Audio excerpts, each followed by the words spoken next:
Hi అండి. అందరికీ నమస్కారం. Welcome to my channel. ఈ వీడియోలో ఏపీ ప్రభుత్వ ఉద్యోగులకు మరియు పెన్షనర్లకు సంక్రాంతిలోగా డీఏ 210,00,00,000 2 విడతల్లో చెల్లింపులంటూ తాజా అప్డేట్ రావడం జరిగింది. దీనికి సంబంధించిన పూర్తి వివరాలు వీడియోలో తెలుసుకుందాము. వీడియో అయితే ఎక్కడ గాని స్కిప్ చేయకుండా ఎండ్ వరకు చూసేయండి. అప్పుడే ఇన్ఫర్మేషన్ పూర్తిగా అర్థమవుతుంది. అలాగే వీడియో చూస్తున్న ప్రతి ఒక్కరు వీడియోకి లైక్ చేయండి ఫ్రెండ్స్. ఈ వీడియోని తోటి ఉద్యోగ, పెన్షనర్ మిత్రులతో అయితే షేర్ చేయండి. కొత్తగా మన ఛానల్ చూస్తున్నవారు ఇంకా ఎవరైనా సబ్స్క్రైబ్ చేసుకోకుంటే వెంటనే మన ఛానల్ అయితే సబ్స్క్రైబ్ చేసుకోండి. సో, దీని ద్వారా నేను చేసే లేటెస్ట్ వీడియోస్ అన్నీ మీ వరకు రీచ్ అవుతాయి. ఇక ఆలస్యం చేయకుండా వివరాల్లోకైతే వెళ్ళిపోదాము. ఫ్రెండ్స్, ఇక విషయానికొచ్చినట్టయితే ఆంధ్రప్రదేశ్ రాష్ట్ర ప్రభుత్వ ఉద్యోగుల ప్రస్తుత పరిస్థితి అత్యంత దయనీయంగా మారిందని, ప్రభుత్వం వారి పట్ల చూపుతున్నటువంటి ఉదాసీనత హద్దులు దాటిందని ఏపీ ప్రభుత్వ ఉద్యోగుల సమాఖ్య చైర్మన్ కాకర్ల వెంకటరామరెడ్డి తీవ్ర స్థాయిలో ధ్వజమెత్తారు.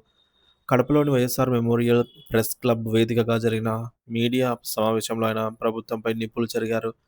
ముఖ్యంగా దీపావళి పండుగకు ముందు ముఖ్యమంత్రి చంద్రబాబు నాయుడు గారు కేవలం ఒకే ఒక్క డీఏ ప్రకటించి దాన్నే ఒక పెద్ద వరంగా చిత్రీకరించడాన్ని ఆయన తప్పుబట్టారు. ఒక డీఏతో ఉద్యోగులు ఎన్ని పండుగలు జరుపుకోవాలి? అదే డీఏతో దీపావళి, అదే డీఏతో క్రిస్మస్, మళ్ళీ అదే డీఏతోనే సంక్రాంతి కూడా జరుపుకోవాలని ఆయన సూటిగా ప్రశ్నించారు. ఇది ఉద్యోగ వర్గాలను అవమానించడమేనని ఆవేదన వ్యక్తం చేశారు. రాష్ట్ర వ్యాప్తంగా ఉద్యోగులకు రావాల్సిన పెండింగ్ బకాయిలు అక్షరాల 34,000 కోట్ల రూపాయలకు చేరుకున్నాయి. ఇంత భారీ మొత్తం బాకీ ఉంటే ప్రభుత్వం కేవలం 210 కోట్ల రూపాయలను విడుదల చేస్తామని, అది కూడా 2 విడతల్లో ఇస్తామని హామీ ఇచ్చి చేతులెత్తేయడం ఉద్యోగుల పట్ల ప్రభుత్వానికి ఉన్న చిన్న చూపుకు నిదర్శనమని ఆయన విమర్శించారు.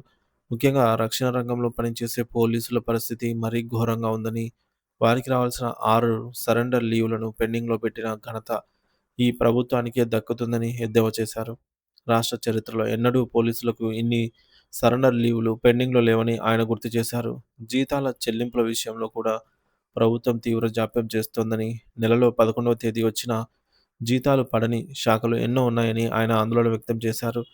గత ప్రభుత్వం కరోనా వంటి కటిక కాలంలో కూడా ఆర్థిక ఇబ్బందులను ఎదుర్కొంటూనే మొదటి ఏడాదిలోనే ఉద్యోగులకు ఇచ్చిన 80% హామీలను అమలు చేసిందని ఆయన గుర్తు చేశారు. ఇప్పుడు కరోనా వైరస్ ఉంది కాబట్టి ఇబ్బందులు ఉన్నాయని అర్థం చేసుకోవచ్చు. మరి ఇప్పుడు రాష్ట్రానికి ఏ వైరస్ సోకిందని ఉద్యోగుల హామీలను తుంగలో తొక్కుతున్నారు అని ఆయన ప్రభుత్వాన్ని నిలదీశారు. గత ప్రభుత్వ హయాంలో 3,500 మంది కాంట్రాక్టు ఉద్యోగులను క్రమబద్ధీకరించిన విషయాన్ని ఈ సందర్భంగా ప్రస్తావించారు. ప్రస్తుత ప్రభుత్వానికి కొత్త పీఆర్సీ కమిటీని నియమించే ఉద్దేశ్యం ఉందా లేదా అని ప్రశ్నించారు.